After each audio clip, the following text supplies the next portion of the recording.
ಏನ್ ನೀವು ಪದೇ ಪದೇ ಅದೇ ಹೇಳ್ತಾನೆ, ಎಲ್ಲಿ ನೋಡಿದ್ರು ಹಿಂದಿಯವರೇ ಇದ್ದಾರೆ ಅಂತ. ಹೌದು ಗುರು, ನಿಜ. ಎಲ್ಲಿ ನೋಡಿದ್ರು ಹಿಂದಿಯವರೇ ಇದ್ದಾರೆ. ಮೊನ್ನೆ ಮಂಗ್ಳೂರ್ಗೆ ಹೋಗಿದ್ದೆ, ಅಲ್ಲಿ ಕೂಡ ಜಾಸ್ತಿ ಹಿಂದಿನೇ ಮಾತಾಡ್ತಾ ಇದ್ರು. ಅದಾದ್ಮೇಲೆ ಇವತ್ತು ನಾನು ಹುಬ್ಳಿಯಲ್ಲಿದ್ದೀನಿ. ಸೊ ಗಂಡು ಮೆಟ್ಟಿದ ನಾಡು ಹುಬ್ಳಿಯಲ್ಲಿದ್ದೀನಿ. ಸೊ ಇಲ್ಲಿ ಕಾಣ್ತಾ ಇದೆಯಲ್ವಾ, ಈ ಒಂದು ಬೋರ್ಡ್ ಏನಿದೆ, ವಿಶ್ವದ ಅತಿ ಉದ್ದದ ರೈಲ್ವೆ ಪ್ಲಾಟ್ಫಾರ್ಮ್ಗೆ ನಿಮಗೆ ಸ್ವಾಗತ. ಅಂದ್ರೆ ಇಡೀ ವರ್ಲ್ಡ್ ಅಲ್ಲಿ ಅತ್ಯಂತ ಉದ್ದನೆಯ ಪ್ಲಾಟ್ಫಾರ್ಮ್ ಇರೋ ಒಂದು ರೈಲ್ವೆ ಸ್ಟೇಷನ್ ಅಂದ್ರೆ ಅದು ಹುಬ್ಳಿಲಿ ಇರೋದು. ಬನ್ನಿ, ಹಾಗಿದ್ರೆ ಇವತ್ತು ನಾವು ಹುಬ್ಳಿನ ನೋಡೋಣ. ಸೊ ಹಿಂದಿ ಯಾಕೆ ಹೇಳಿದೆ ಪದೇ ಪದೇ ಹೇಳ್ತೀನಿ ಅಂದ್ರೆ, ಓದೋದಾಗೆಲ್ಲ ಬರೀ ಹಿಂದಿಯಲ್ಲೇ ಕಾಣ್ತಾರೆ. ಇಲ್ಲೇನಾದ್ರು ಕೇಳಿದ್ರೆ ಒಂದು ಟೀ ಕುಡಿ ಅಂದ್ರೆ ಕಿತ್ನ ಚಾಯೆ, ಕೌನ್ ಸಾ ಟೀ ಚಾಯೆ, ಇಲ್ಲ ಹಿಂದಿಲೇ ಮಾತಾಡ್ತಾರೆ. ಸೊ ಸಖತ್ ಬೇಜಾರಾಗುತ್ತೆ. ಕರ್ನಾಟಕದಲ್ಲಿ ಕನ್ನಡದವ್ರಿಗಿಂತ ಹಿಂದಿಯವರೇ ಜಾಸ್ತಿ ಆಗ್ಬಿಟ್ಟಿದ್ರೆ ಅದೇ ಒಂದು ಬೇಜಾರ. ಸೊ ಇರ್ಲಿ, ಹುಬ್ಳಿ ನೋಡೋಣ ಇವತ್ತು. ಗಂಡು ಮೆಟ್ಟಿದ ನಾಡು ಹುಬ್ಳಿಗೆ ತಮ್ಗೆಲ್ಲರಿಗೂ ಸ್ವಾಗತ, ಸುಸ್ವಾಗತ.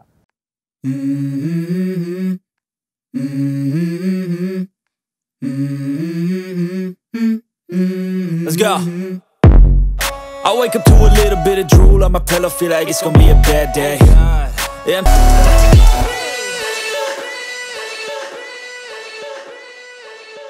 ಹುಬ್ಬಳ್ಳಿ ದೊಡ್ಡ ಸಿಟಿ ಆದ್ರೂ ಇದು ಸೇರೋದು ಧಾರವಾಡ ಜಿಲ್ಲೆಗೆ.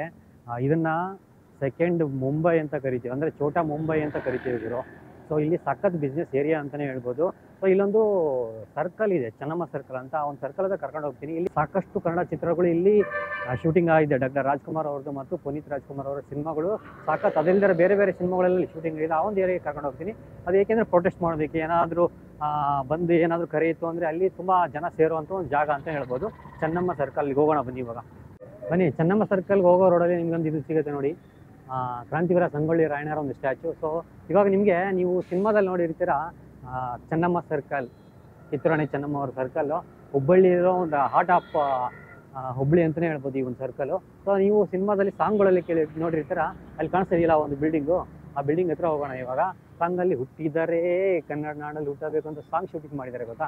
ಸೊ ಆ ಒಂದು ಬಿಲ್ಡಿಂಗ್ ಅಂದರೆ ಬೋಟ್ ಥರ ಇದೆ ನೋಡಿ ಆ ಬಿಲ್ಡಿಂಗು. ಆ ಬೋಟ್ ಬಿಲ್ಡಿಂಗ್ ಅಂತ ಹೇಳ್ತಾರೆ ಅದಕ್ಕೆ. ದೋಣಿ ಥರ ಕಾಣಿಸುತ್ತಲ್ಲ ನಿಮಗೆ. ಸೊ ಇಲ್ಲೇ ನೋಡಿ, ಅಲ್ಲಿ ಕಾಣಿಸ್ತಿದೆ ಚೆನ್ನಮ್ಮ ಸರ್ಕಲ್. ಸೊ ಇವಾಗ ನಾವು ಚೆನ್ನಮ್ಮ ಸರ್ಕಲ್ ಹತ್ರ ಬಂದಿದ್ದೀವಿ. ಹೋಗೋಣ. ನೀವು ಕಾಮತ್ ಹೋಟೆಲ್ ಇವೆಲ್ಲ ನಿಮ್ಗೆ ಕಾಣಿಸುತ್ತೆ. ಆ ಒಂದು ಸಾಂಗಲ್ಲಿ ನೀವು ಅಬ್ಸರ್ವ್ ಮಾಡಿದ್ರೆ ಈ ಬಿಲ್ಡಿಂಗ್, ಹಳೆ ಬಿಲ್ಡಿಂಗ್ಗಳೆಲ್ಲ ನಿಮ್ಗೆ ಕಾಣಿಸುತ್ತೆ. ಆ ಬಿಲ್ಡಿಂಗ್ ಕೂಡ ಕಾಣಿಸ್ತಾ ಇದೆ ನಿಮಗೆ. ಇದು ಒಂದು ಇಲ್ಲೊಂದು ಕಾಣಿಸ್ತಾ ಇದೆ. ಸೊ ಈ ಒಂದು ಸರ್ಕಲ್ ಏನಿತ್ತು, ಇಲ್ಲೇನೋ ಪ್ರೊಟೆಸ್ಟ್ ಆಗಬೇಕು ಅಂತ ಹೇಳಿದರೆ, ಏನಾದರೂ ಧರಣಿ ಆಗಬೇಕು, ಅದು ನಾವು ಪ್ರತಿಭಟನೆ ನಡೆಸಬೇಕಾಗಿದೆ, ಇದೇ ಒಂದು ಸರ್ಕಲ್ ಅಂತಲೇ ಹೇಳ್ಬೋದು.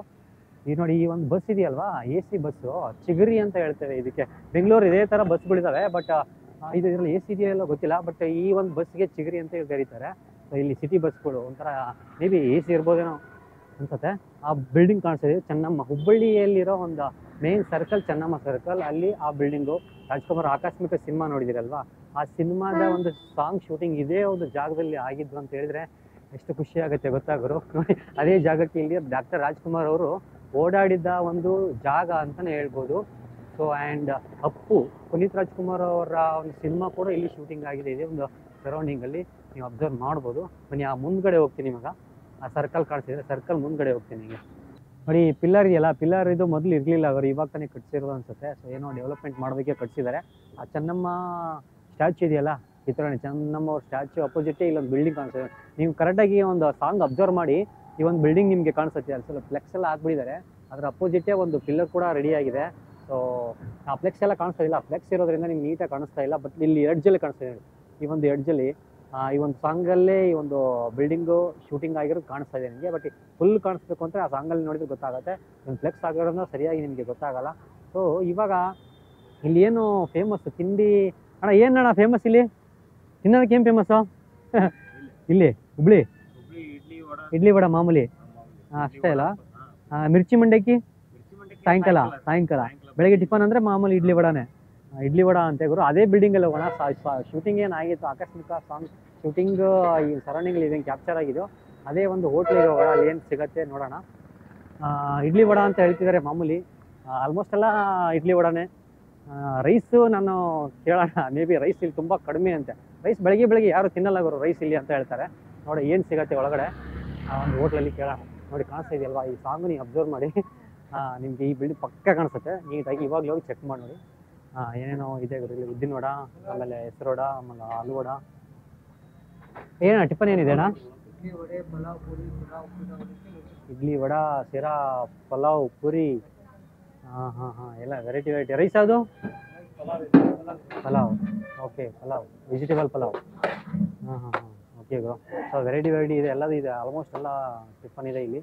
ಸೊ ಎಲ್ಲ ನೋಡಿ ಇಲ್ಲ ತಿಂತಾ ಇದ್ದಾರೆ ಹುಬ್ಳಿಲಿ. ನಾವು ಇವಾಗ ಒಂದು ಏನಾದರೂ ಒಂದು ತಗೊಂಡ್ಬಿಡೋಣ, ಅವಲಕ್ಕಿ ತಿನ್ನೋಣ ಬೆಳಿಗ್ಗೆ ಬೆಳಿಗ್ಗೆ, ನೋಡೋಣ ಯಾವ್ದೊಂದು ತಗೊಳ್ಳೋಣ.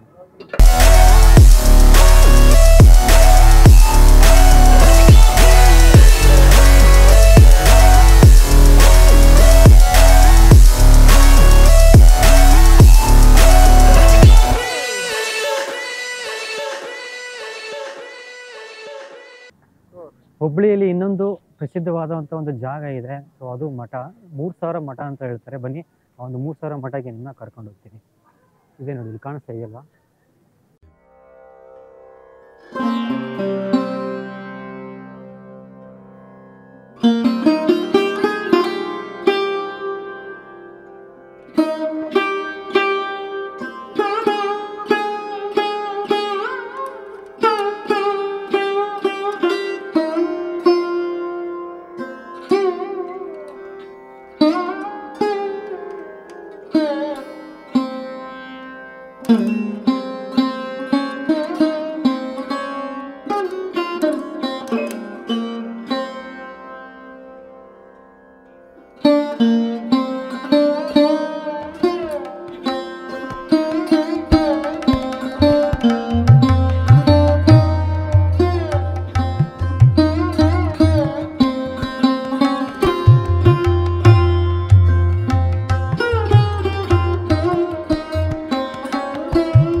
ಸಾವಿರ ಮಠ ಅಂತಂದ್ರೆ ಇಲ್ಲಿ ಗುರುಸಿದ್ದೇಶ್ವರ ಸ್ವಾಮಿಗಳು ಜೀವನ ಸಮಾಧಿ ಆಗಿರೋದು. ಇಲ್ಲಿ ಇವ್ರೇನಪ್ಪ ಅಂದ್ರೆ ಇಲ್ಲಿ 12ನೇ ಶತಮಾನದಲ್ಲಿ ತಪಸ್ವಿಗಳವರು ಈ ಜಾಗದಲ್ಲಿ.